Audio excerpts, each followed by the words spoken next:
All right, so we're at the end of The Great Gatsby. We're finishing chapter 9 today, and we're going to wrap up. Um, Really quick, as like a little recap before I start this second half.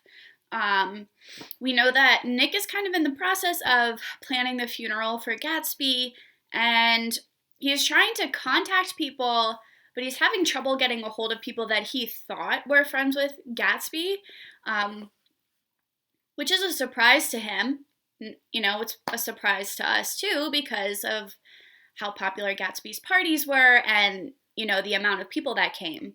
Now, one person that does show up that's surprising is Gatsby's father because Nick didn't even have any idea if his parents were alive or dead. So, once Gatsby's father found out about Gatsby's death from the newspaper, he made the trip right away. So it's nice that he's there. We're picking up on the bottom of page 169 after the break. The morning of the funeral, I went up to New York to see Meyer Wolfsheim. I couldn't seem to reach him any other way. The door that I pushed open on the advice of an elevator boy was marked the Swastika Holding Company. And at first there didn't seem to be anyone inside. But when I shouted hello several times in vain, an argument broke out behind a partition, and presently a lovely Jewess appeared at an interior door and scrutinized me with black, hostile eyes. "Nobody's in," she said. "Mr. Wolfsheim's gone to Chicago." The first part of this was obviously untrue, for someone had begun to whistle the rosary tunelessly inside. "Please say that Mr. Carraway wants to see him." "I can't get him back from Chicago, can I?" At this moment, a voice unmistakably Wolfsheim's called "Stella" from the other side of the door. "Leave your name on the desk," she said quickly. "I'll give it to him when he gets back." "But I know he's there." She took a step toward me and began to slide her hands indignantly up and down her hips. "You young men think you can force your way in here any time," she scolded. "We're getting sick and tired of it. When I say he's in Chicago, he's in Chicago." I mentioned Gatsby. "Oh," she looked me over again. What was your name?" She vanished. In a moment, Meyer Wolfsheim stood solemnly in the door, holding out both hands. He drew me into his office, remarking in a reverent voice that it was a sad time for all of us, and offered me a cigar. "My memory goes back to when I first met him," he said. "A young major just out of the army and covered over with medals he got in the war. He was so hard up, he had to keep on wearing his uniform because he couldn't buy some regular clothes. First time I saw him was when he come into Weinbrenner's pool room at 43rd Street and asked for a job. He hadn't eaten anything for a couple of days. 'Come on, have some lunch with me,' I said. He ate more than $4 worth of food in half an hour. 'Did you start him in business?' I inquired. 'Start him? I made him.' 'Oh.' I raised him up out of nothing, right out of the gutter. I saw right away he was a fine-appearing, gentlemanly young man, and when he told me he was in Oxford, I knew I could use him good. I got him to join up in the American Legion, and he used to stand high there. Right off, he did some work for a client of mine up to Albany. We were so thick like that in everything. He held up two bulbous fingers, always together. I wondered if this partnership had included the World Series transaction in 1919. Now he's dead, I said after a moment. You were his closest friend, so I know you'll want to come to his funeral this afternoon. I'd like to come. Well, come then. The hair in his nostrils quivered slightly, and as he shook his head, his eyes filled with tears. I can't do it. I can't get mixed up in it, he said. There's nothing to get mixed up in. It's all over now. When a man gets killed, I never like to get mixed up in it in any way. I keep out. When I was a young man, it was different. If a friend of mine died, no matter how, I stuck with them to the end. You may think that's sentimental, but I mean it, to the bitter end. I saw that for some reason of his own, he was determined not to come, so I stood up. Are you a college man? He inquired suddenly. For a moment, I thought he was going to suggest a connection, but he only nodded and shook my hand. Let us learn to show our friendship for a man when he is alive, and not after he is dead, he suggested. After that, my own rule is to let everything alone. So Nick, in a last-ditch attempt, goes to Wolfsheim's office and tries to talk with him. At first, he is having trouble even, getting in touch with him because the woman who answers the door just says that he's not there, but Nick obviously knows that he is. So when he eventually does get to talk to him, Wolfsheim does seem sincere about feeling bad about losing Gatsby, but he is refusing to come to the funeral because he says he doesn't want to get mixed up in anything. So, obviously with him being or doing things that are illegal, he is worried that something may happen, that maybe there was something else going on with, Gatsby being killed, since obviously Gatsby was involved with him. That's something else that we learn in this part is Wolfsheim talks about how he made him and how, he met Gatsby when he really didn't have much, and he built him to where he was. So he helped, obviously, along with Dan Cody. When I left his office, the sky had turned dark, and I got back to West Egg in a drizzle. After changing my clothes, I went next door and found Mr. Gatz walking up and down excitedly in the hall. His pride in his son and in his son's possessions was continually increasing, and now he had something to show me. Jimmy sent me this picture. He took out his wallet with trembling fingers. Look there. It was a photograph of the house, cracked in the corners and dirty with many hands. He pointed out every detail to me eagerly. Look there, and then sought admiration from my eyes. He had shown it so often that I think it was more real to him now than the house itself. Jimmy sent it to me. I think it's a very pretty picture. It shows up well. Very well. Have you seen him lately? He came out to see me 2 years ago and bought me the house I live in now. Of course, we was broke up when he run off from home, but I see now there was a reason for it. He knew he had a big future in front of him, and ever since he made his success, he was very generous with me. He seemed reluctant to put away the picture, held it for another minute, lingeringly before my eyes. Then he returned the wallet and pulled from his pocket a ragged old copy of a book called Hop Along Cassidy. Look here. This is a book he had when he was a boy. It just shows you. He opened it at the back cover and turned it around for me to see. On the last flyleaf was printed the word schedule and the date, September 12th, 1906. And underneath, rise from bed, 6 a.m. Dumbbell exercise and wall scaling, 6:15 to 6:30. Study electricity, 7:15 to 8:15. Work, 8:30 to 4:30. Baseball and sports, 4:30 to 5. Practice elocution, poise, and how to attain it, 5 to 6. Study needed inventions, 7 to 9. General resolves. No wasting time at shafters or a name indecipherable. No more smoking or chewing. Bath every day, every other day. Read one improving book or magazine per week. Save $5, crossed out, $3 per week. Be better to parents. I came across this book by accident, said the old man. It just shows you, don't it? It just shows you. Jimmy was bound to get ahead. He always had some resolves like this or something. Do you notice what he's got about improving his mind? He was always great for that. He told me I ate like a hog once, and I beat him for it. He was reluctant to close the book, reading each item aloud and then looking eagerly at me. I think he rather expected me to copy down the list for my own use. A little before 3, the Lutheran minister arrived from Flushing, and I began to look involuntarily out the windows for other cars. So did Gatsby's father. And as the time passed and the servants came in and stood waiting in the hall, his eyes began to blink anxiously, and he spoke of the rain in a worried, uncertain way. The minister glanced several times at his watch, so I took him aside and asked him to wait for half an hour. But it wasn't any use. Nobody came. Okay, so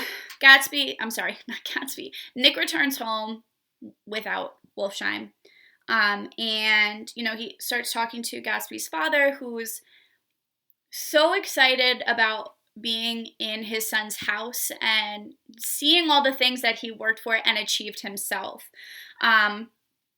Nick asks him if, he had seen him recently, and he said the last time was 2 years previously. Gatsby went to see him and bought him the house that he lives in. He says that, of course, that he and Gatsby's mom were upset when he ran off, but he now understands that there was a reason for it. Then he brings out, Gatsby's childhood book, and he shows him the schedule that Gatsby made for himself when he was a child. It shows how organized he tried to be and how he had to, or tried to, plan for everything, which is just obvious to his father then that, everything that he's doing now, he thinks was just all a part of his plan. Then we get to the minister arriving and waiting for guests to arrive for the funeral, but as Nick said, nobody really came. About 5 o'clock, our procession of 3 cars reached the cemetery and stopped in a thick drizzle beside the gate. First a motor hearse, horribly black and wet, then Mr. Gatz and the minister and I in the limousine, and a little later, 4 or 5 servants and the postman from West Egg in Gatsby's station wagon, all wet to the skin. As we started through the gate into the cemetery, I heard a car stop, and then the sound of someone splashing after us over the soggy ground. I looked around. It was the man with owl-eyed glasses whom I had found marveling over Gatsby's books in the library one night 3 months before. I had never seen him since then. I don't know how he knew about the funeral or even his name. The rain poured down his thick glasses, and I took them off and wiped them to see the protecting canvas unrolled from Gatsby's grave. I tried to think about Gatsby then for a moment, but he was already too far away, and I could only remember without resentment that Daisy hadn't sent a message or a flower. Dimly I heard someone murmur, "Blessed are the dead that the rain falls on." And then the owl-eyed man said, "Amen to that," in a brave voice. We straggled down quickly through the rain to the cars. Owl-Eyes spoke to me by the gate. "I couldn't get to the house," he remarked. "Neither could anybody else." "Go on," he started. "Why, my God, they used to go there by the hundreds." He took off his glasses and wiped them again outside and in. "The poor son of a bitch," he said. Okay, so we have the procession of the funeral, which, as you heard, is not very many people. There's only 3 cars. This is all very sad because of how popular Gatsby appeared to be, but just how artificial and surface level these relationships were that he had, I guess you could say, with these people. One person that does show up, surprisingly, was Owl-Eyes, who we have not seen or heard from since the very beginning of the story when Nick goes to Gatsby's party, and he and Jordan run into Owl-Eyes in the library, and he's like so amazed by all the books that Gatsby has because they're real. So obviously, he went out of his way to find out about the funeral and where it was and made an attempt to get there. One of my most vivid memories is of coming back west from prep school and later from college at Christmas time. Those who went farther than Chicago would gather in the old dim Union Station at 6 o'clock of a December evening, with a few Chicago friends already caught up into their own holiday gaieties, to bid them a hasty goodbye. I remember the fur coats of the girls returning from Miss This or That's, and the chatter of frozen breath and the hands waving overhead as we caught sight of old acquaintances and the matching of invitations. "Are you going to the Ordways, the Herseys, the Schultzes?" And the long green tickets clasped tight in our gloved hands. And last, the murky yellow cars of the Chicago, Milwaukee, and St. Paul Railroad, looking cheerful as Christmas itself on the tracks beside the gate. When we pulled out into the winter night and the real snow, our snow, began to stretch out beside us and twinkle against the windows, and the dim lights of small Wisconsin stations moved by, a sharp, wild breeze came suddenly into the air. We drew in deep breaths of it as we walked back from dinner through the cold vestibules, unutterably aware of our identity with this country for one strange hour, before we melted indistinguishably into it again. That's my Middle West. Not the wheat or the prairies or the lost Swede towns, but the thrilling returning trains of my youth, and the street lamps and sleigh bells in the frosty dark, and the shadows of holly wreaths thrown by lighted windows on the snow. I am part of that, a little solemn with the feel of those long winters, a little complacent from growing up in the caraway house in a city where dwellings are still called through decades by a family's name. I see now that this has been a story of the West, after all. Tom and Gatsby, Daisy and Jordan, and I were all Westerners, and perhaps we possessed some deficiency in common which made us suddenly unadaptable to Eastern life. Even when the East excited me most, even when I was most keenly aware of its superiority to the bored, sprawling, swollen towns beyond the Ohio, with their interminable inquisitions, which spared only the children and the very cold, even then, it had always for me a quality of distortion. West Egg, especially, still figures in my more fantastic dreams. I see it as a night scene by El Greco, 100 houses, at once conventional and grotesque, crouching under a sullen, overhanging sky and a lusterless moon. In the foreground, 4 solemn men in dress suits are walking along the sidewalk with a stretcher on which lies a drunken woman in a white evening dress. Her hand, which dangles over the side, sparkles cold with jewels. Gravely, the men turn in at a house, the wrong house, but no one knows the woman's name, and no one cares. After Gatsby's death, the East was haunted for me like that, distorted beyond my eyes' power of correction. So when the blue smoke of brittle leaves was in the air and the wind blew the wet laundry stiff on the line, I decided to come back home. There was one thing to be done before I left, an awkward, unpleasant thing that perhaps had better have been left alone. But I wanted to leave things in order and not just trust that obliging and indifferent sea to sweep my refuse away. I saw Jordan Baker and talked over and around what had happened to us together and what had happened afterward to me, and she lay perfectly still, listening, in a big chair. She was dressed to play golf, and I remember thinking she looked like a good illustration, her chin raised a little jauntily, her hair the color of an autumn leaf, her face the same brown tint as the fingerless glove on her knee. When I had finished, she told me without comment that she was engaged to another man.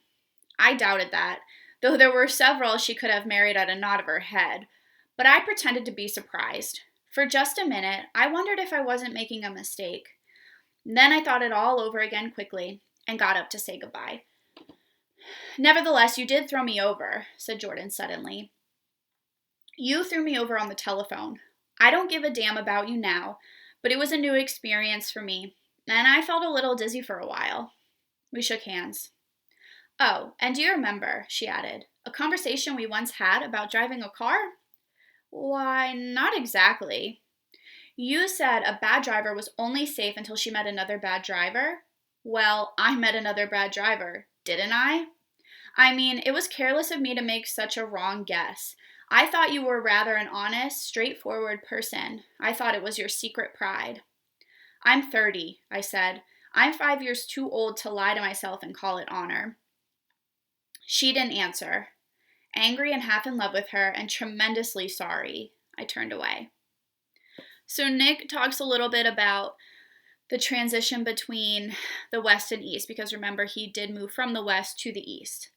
And he talks about how not only he, but Tom, Gatsby, Daisy, and Jordan are all also from the West. And it seems that, according to Nick, they have some sort of inability to adapt to life in the East. It's almost like they try too hard and then things just don't work out for them, because now none of them are there. And he reflects on this a little bit, and he talks about how distorted everything looks. But he also talks about his version of the West. So, you picture the West, and he notes this. A lot of people think of farms and prairies, wheat fields, all that. But to him, it's this Christmas time, the trains, coming home, hearing sleigh bells, seeing the snow, all that. That's how he pictures the West, and that is home to him. And with everything going on, he feels like now with Gatsby gone, there's nothing really for him in the East anymore, so he decides to go back home. But before he goes back home, he has to talk to Jordan. That conversation doesn't go that well. Jordan claims that she's already engaged to somebody else, and it hasn't been that long since they have been together, but who knows? Nick says he doesn't really believe her, but he pretends like he does. And he just tells her, that he can't lie to himself anymore, and he has to move on. One afternoon in late October, I saw Tom Buchanan. He was walking ahead of me along Fifth Avenue in his alert, aggressive way, his hands out a little from his body as if to fight off interference, his head moving sharply here and there, adapting itself to his restless eyes. Just as I slowed up to avoid overtaking him, he stopped and began frowning into the windows of a jewelry store. Suddenly, he saw me and walked back, holding out his hand. "What's the matter, Nick? Do you object to shaking hands with me?" "Yes, you know what I think of you." "You're crazy, Nick," he said quickly. "Crazy as hell. I don't know what's the matter with you." "Tom," I inquired, "what did you say to Wilson that afternoon?" He stared at me without a word, and I knew I had guessed right about those missing hours. I started to turn away, but he took a step after me and grabbed my arm. "I told him the truth," he said. "He came to the door while we were getting ready to leave, and when I sent down word that we weren't in, he tried to force his way upstairs. He was crazy enough to kill me if I hadn't told him who owned the car. His hand was on a revolver in his pocket every minute he was in the house." He broke off defiantly. "What if I did tell him? That fellow had it coming to him. He threw dust into your eyes just like he did in Daisy's, but he was a tough one. He ran over Myrtle like you'd run over a dog and never even stopped his car." There was nothing I could say except the one unutterable fact that it wasn't true. "And if you think I didn't have my share of suffering, look here. When I went up to give up that flat and saw that damn box of dog biscuits sitting there on the sideboard, I sat down and cried like a baby. By God, it was awful. I couldn't forgive him or like him, but I saw that what he had done was, to him, entirely justified. It was all very careless and confused. They were careless people, Tom and Daisy. They smashed up things and creatures and then retreated back into their money or their vast carelessness or whatever it was that kept them together and let other people clean up the mess they had made." I shook hands with him. It seemed silly not to, for I felt suddenly as though I were talking to a child. Then he went into the jewelry store to buy a pearl necklace, or perhaps only a pair of cuff buttons, rid of my provincial squeamishness forever. So, before Nick leaves, he runs into Tom and finds out that Tom is the one who told Wilson that that car belonged to Gatsby. Tom feels completely justified in what he did and, claims that he suffered as well because when he had to go get rid of his apartment that he had with Myrtle, he saw the dog biscuits and broke down and yada yada, was very upset. Now Nick knows that it wasn't Gatsby who was driving the car, but he couldn't say it because that was kind of a secret that Gatsby told him. So no one ever really finds out that it was Daisy who was driving the car. Nick also notes that Tom and Daisy are just careless people, and they are.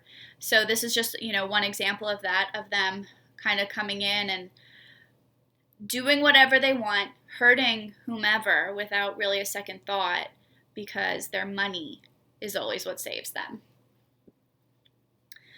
Gatsby's house was still empty when I left. The grass on his lawn had grown as long as mine. One of the taxi drivers in the village never took a fare past the entrance gate without stopping for a minute and pointing inside. Perhaps it was he who drove Daisy and Gatsby over to East Egg the night of the accident, and perhaps he had made a story about it all on his own. I didn't want to hear it, and I avoided him when I got off the train. I spent my Saturday nights in New York because those gleaming, dazzling parties of his were with me so vividly that I could still hear the music and the laughter, faint and incessant, from his garden, and the cars going up and down his drive. One night I did hear a material car there and saw its light stop at his front steps, but I didn't investigate. Probably it was some final guest who had been away at the ends of the earth and didn't know the party was over. On the last night, with my trunk packed and my car sold to the grocer, I went over and looked at that huge, incoherent failure of a house once more.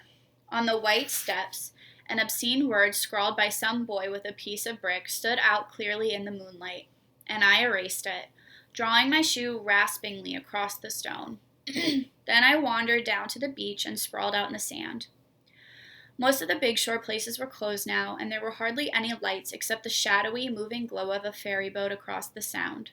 And as the moon rose higher, the inessential houses began to melt away until gradually I became aware of the old island here that flowered once for Dutch sailors' eyes, a fresh green breast of the New World. Its vanished trees, the trees that had made way for Gatsby's house, had once pandered in whispers to the last and greatest of all human dreams. For a transitory, enchanted moment, man must have held his breath in the presence of this continent, compelled into an aesthetic contemplation he neither understood nor desired, face to face for the last time in history with something commensurate to his capacity for wonder.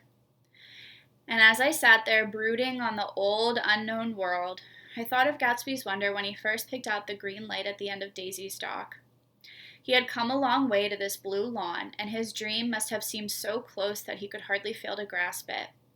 He did not know that it was already behind him, somewhere back in that vast obscurity beyond the city, where the dark fields of the Republic rolled on under the night.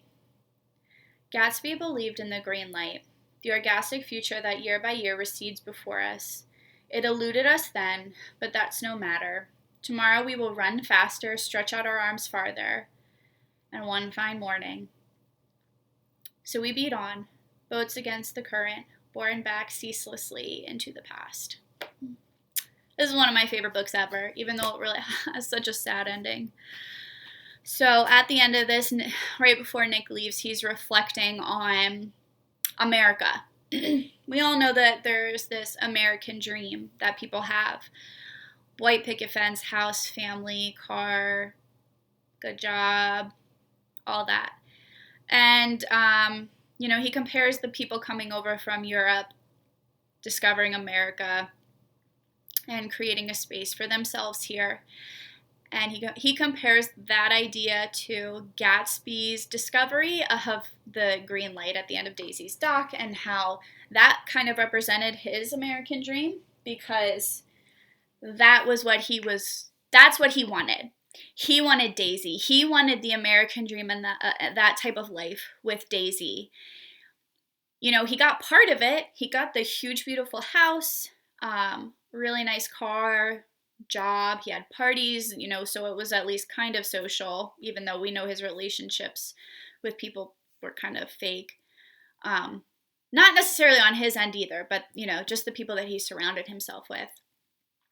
But even though he tried so hard, he was still unsuccessful because, kind of like Nick said, he feels like maybe depending on where you come from, you have some sort of inability to achieve certain things or act a certain way or fit in somewhere. And that's unfortunately where Gatsby fell. I could go on and on about the American dream and, Fitzgerald's idea of that, but there's so many theories on it. I wish we were in school because I would, probably have you guys do a project on it, but we are going to end there. If you guys have any questions at all, please ask me. Otherwise, I'll have a study guide for you soon. Have a good day.